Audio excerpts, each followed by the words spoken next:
അതിൽ നബി ചെയ്തതല്ലേ? ബുഖാരിയിൽ നിന്ന് മറ്റൊരു ഹദീസ് നമ്മൾ ഉദ്ധരിക്കും, വിശദമായ ഹദീസ്. നബിയുടെ ശിഷ്യന്മാർ ഒരു രാജ്യത്തേക്ക് യാത്ര പോകും.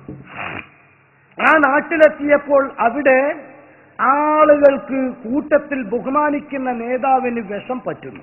ചെറുപ്പക്കാരുമ്മമാർ ശരിക്കും മനസ്സിലാക്കണം, ഇത് ഇവരിങ്ങനെ പറഞ്ഞു ഖുറാഫാത്ത് ഷിർക്ക് എന്നും പറഞ്ഞ് ചില ആളുകൾ അങ്ങോട്ട് അടിച്ചു പറഞ്ഞപ്പോ എന്തോ ഇല്ലാതെ ഇവരൊക്കെ ഇങ്ങനെ പറയോ, കാറ്റടിക്കാതെ ഇലയലങ്ങോ, അപ്പൊ എന്തോ തകരാറുണ്ടായിരിക്കാം എന്ന് മനസ്സിലാക്കി പറഞ്ഞ് ഒറിജിനൽ വിശ്വാസത്തിൽ നിന്ന് ആളുകളെ വ്യതിചലിപ്പിക്കാൻ തുടങ്ങിയിട്ടുണ്ട്. ബീബൽസിന്റെ തത്വം ഉണ്ടല്ലോ, ഒരു കളവ് 1000 പ്രാവശ്യം ആവർത്തിച്ചു പറഞ്ഞാൽ അത് സത്യമായി മാറുമെന്ന്. ഈ തത്വപ്രകാരം സ്വാഭാവികമായി ഞങ്ങളൊക്കെ നാട്ടിൽ പെണ്ണുങ്ങൾ എടുക്കുന്ന രീക്കുമത്ത. ഈ കുട്ടികൾ, ചെറിയ മക്കൾ ഭക്ഷണം കഴിക്കൂല, മടിക്കും. അപ്പൊ ചെറിയ മക്കൾ ഭക്ഷണം കഴിക്കാൻ വേണ്ടി ഈ പെണ്ണുങ്ങൾ എടുക്കുന്ന രീക്കുമ്പത്തുണ്ട്. എന്താ അറിയോ, വായിൽ പതുക്കെ എങ്ങനെ മോനെ കൊണ്ടുപോയിട്ട് വരും, മോനെ പോത്താണ്ടി വരുന്നുണ്ട്, വേഗം കഴിച്ചടാ, അപ്പം പേടിച്ചിട്ട് മോൻ വായ ഓർന്നു കൊടുക്കും. അങ്ങനെ ഒരു സാധനം അള്ളാന്റെ ഭൂമിയിലുണ്ടോ? പോത്താമ്പി എന്ന സാധനം. പക്ഷെ അത് ഈ ഉമ്മയെ ആ ഉമ്മയുടെ ഉമ്മ പേടിപ്പിച്ചതാ. അതങ്ങനെ ഉമ്മയും പേടിപ്പിക്കുന്നു. ഇപ്പൊ നമ്മളെ ഭാര്യ നമ്മളെ കുഞ്ഞിനെ പേടിപ്പിച്ചുകൊണ്ടിരിക്കുക. ആ കുഞ്ഞുമ്മയാകുമ്പോ അടുത്ത കുഞ്ഞിനെ പേടിപ്പിക്കും. അതങ്ങനെ ദൂരം തകർത്തി പോവാൻ. ഇതുപോലെ മക്കബറി പോയി ശിർക്കാണ് പോലും. ശിർക്കാ. മരിച്ച ഉമ്മാക്ക് വേണ്ടിയിട്ട് എന്തെങ്കിലും ഭക്ഷണം പായസം ഉണ്ടാക്കി കൊടുത്താൽ അനാചാരമാണ് പോലും. അനാചാര, എന്റെ മരിച്ചുപോയ ഉമ്മാക്ക് വേണ്ടി ഒരു തേങ്ങ പോലും ഞാൻ കൊടുക്കൂല. നോക്കി നിങ്ങൾ, ഈ ഉമ്മ നനച്ചുണ്ടാക്കിയ തേങ്ങയിൽ നിന്ന് തെങ്ങിൽ നിന്ന് തേങ്ങ അരച്ചിട്ട് കൂട്ടുക, എന്നിട്ട് ആ തേങ്ങയുടെ ഒരൊറ്റ ഭാഗം പോലും സ്വതക്ക കൊടുക്കൂല, ഗുരുത്വമില്ല. അതേപോലെ തന്നെ പിശുക്കന്മാരായ ആളുകൾ. എന്നിട്ട് അതിന് ശിർക്ക്, അനാചാരം പേര് പറയാ. മൗലവിമാരും തന്നെ വീട്ടിൽ കയറിയിട്ട് ഭക്ഷണം കഴിച്ചു പോന്നാൽ പ്രാർത്ഥിക്കുകയോ അനാചാരമാണ്. അപ്പൊ പല്ല് കുച്ചിട്ട് ധൈര്യമായിട്ട് ഇങ്ങോട്ട് ഇറങ്ങാം, ഒന്ന് വേർക്കും കൂടിയും വേണ്ട. നന്ദി കേടും പര്യായം നോക്കിക്കോ, ഇതിന് പേര് അനാചാരം. നോക്കിയില്ലേ നിങ്ങൾ? ഇതുപോലെ പറഞ്ഞപ്പോ സ്വഹാബാ കിറാം ആ നാട്ടിലെത്തിയപ്പോൾ ആളുകൾക്ക് കൂട്ടത്തിൽ ഒരാളെ പാമ്പ് കടിച്ചു. ബുഖാരിയാണ്, ഖുർആൻ കഴിഞ്ഞാൽ പ്രബല തെളിവാണ്. ഇപ്പൊ മൗലവിന്റെ പ്രസംഗങ്ങൾ കേട്ടു, ഒറ്റൊന്നും ഒരു ലൈഫില്ലാന്നാണ്. അപ്പൊ ബുഖാരിയിൽ ഉണ്ട് എന്ന് പറഞ്ഞാൽ ഇതാക്കാലത്ത് ഹദാമി ശ്രദ്ധിക്കുക, ഇന്നത് അംഗീകരിക്കുക, വേറെ മാർഗമില്ല. ആ ബുഖാരിയിൽ ഇല്ലേ എങ്കിലും ഇൻഷാ അല്ലാഹ് അതിൽ ഞാൻ ഉത്തരവാദിയാണ്. കേട്ടു നിൽക്കുന്ന കൂട്ടത്തിൽ എല്ലാവരും സുന്നികളാണെന്നൊന്നും എനിക്ക് അഭിപ്രായമല്ല. സുന്നികൾ തന്നെ ഉറച്ചതാണെന്നും എനിക്ക് അഭിപ്രായമല്ല. അങ്ങനെ വേണ്ടതും ഉറച്ച സുന്നികളുടെ പരിപാടിക്ക് വരണമെന്ന് എനിക്ക് ആഗ്രഹമില്ല. കാരണം അവരേതായാലും ഉറച്ചു പോയതാണ്.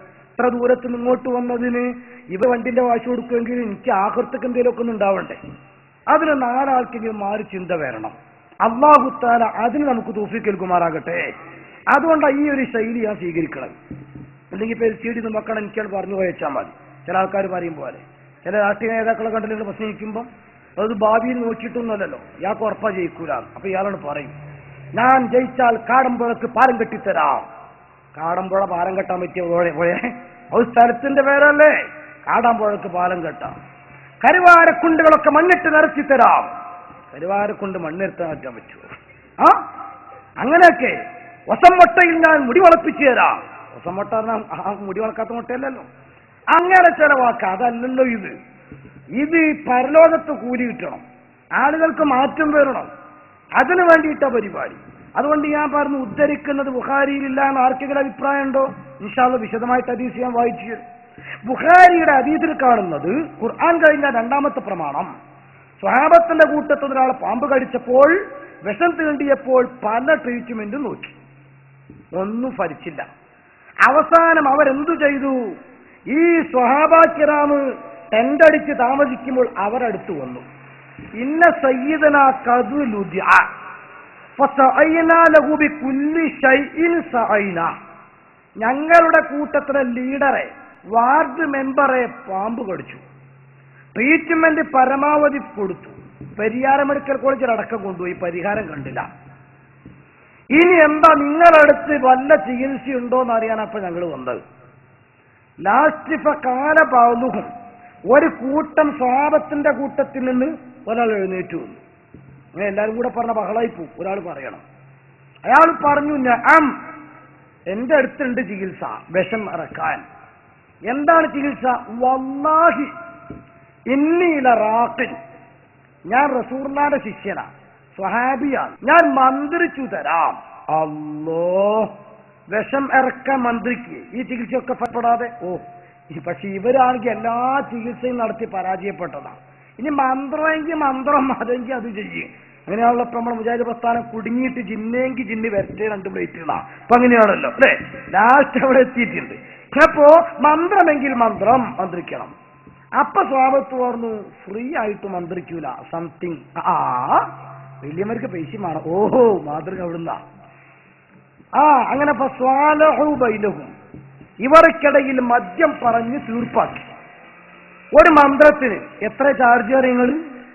അനാ കഫീറൻ മിനൽ ഗനം, ഒരു കൂട്ടം ആടുകൾ. ഒരു ഊത്തിന് ഇത്ര കൂടുതലോ, എന്നാ ഇതിന് നോക്കിയാൽ മതി. ഇതിന് നോക്കിയാൽ മതി.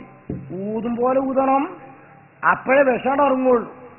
അല്ലെങ്കിൽ മുറിയായിട്ട് ഇല്ലെന്നേരത്തേക്ക് പറഞ്ഞിട്ട് ഇപ്പത്തെ മുജാഹിദൊക്കെ ഊജ മുറിന്റെ ഓട്ട വലുതാവും എന്നുള്ളതല്ലാതെ മുറി ഉണങ്ങൂല അതിന്റെ വിഷം കൊണ്ട്.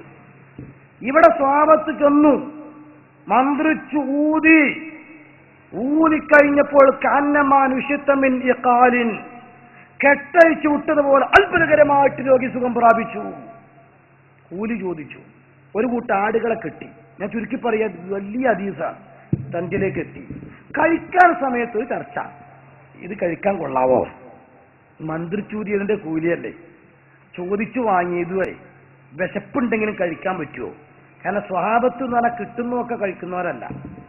ഇവിടെ മുജാഹിദ് ജമാഅത്തൊക്കെ അതായത് ആ വിഷയത്തിൽ നല്ല വിളവന്മാരാണ്. എന്തുകൊണ്ട്? അവര് ഇൻഷാല്ലാഹ് ക്ലിപ്പ് ഇട്ടിരുന്നുണ്ട്. മൗലവി തന്നെ പറയുന്നുണ്ട്, 6-ന് 3-ന് നക്കുക 7-ന് നക്കുക എന്ന് പറഞ്ഞാൽ നമ്മളെ മരിച്ചിടത്തുള്ള സ്വതക്കനെ പറ്റി കളിയാക്കിയിട്ട് ചില മുജാഹിദ് ചോറൊന്നും പോയിട്ട് എന്നിട്ട് ഞാൻ മോര് തോന്നിയിട്ടില്ല കേട്ടോ, ഞാൻ ചോറിച്ചിട്ടുണ്ട്, മോര് തോന്നിയിട്ടില്ല ചോറിച്ചിട്ടുണ്ട് എന്ന് പറയുന്ന ഇൻഷാല്ലാഹ് ക്ലിപ്പ് ഇട്ടുതരാം. അപ്പൊ നമുക്ക് അത് കൂടുതൽ ബോധ്യപ്പെടും. അതേസമയത്ത് സ്വഹാബത്ത് അങ്ങനെയല്ല. സ്വഹാബാക്കിറാമ് പറയുന്നത് പ്രവർത്തിക്കുന്ന ആളുകളാണ്. അതുകൊണ്ട് ആ സ്വഹാബത്തിന് ചർച്ച വന്നു, ഇത് കഴിക്കാൻ പറ്റുമോ? അങ്ങനെ നബി തങ്ങൾ ജീവിച്ചിരിക്കുന്ന കാലമാണ് നബിയോട് ചോദിച്ചു, നബിയെ മന്ത്രി ചോദിയിട്ടുണ്ട്, കൂലി വാങ്ങിയിട്ടുണ്ട്, കൊള്ളാവോ? അള്ളാഹുവിന്റെ ഹബീബ് മന്ത്രം തെറ്റാണെങ്കിൽ, കൂലി തെറ്റാണെങ്കിൽ, കൂലി ചോദിച്ചു വാങ്ങൽ തെറ്റാണെങ്കിൽ, അത് കഴിക്കൽ തെറ്റാണെങ്കിൽ, ഏതെങ്കിലും ഒന്നിൽ തെറ്റിന്റെ ലാഞ്ചന ഉണ്ടെങ്കിൽ അള്ളാന്റെ റസൂൽ അത് ശിർക്കാണ് എന്ന് പറയണം. പക്ഷെ റസൂൽ അത് പറഞ്ഞില്ല.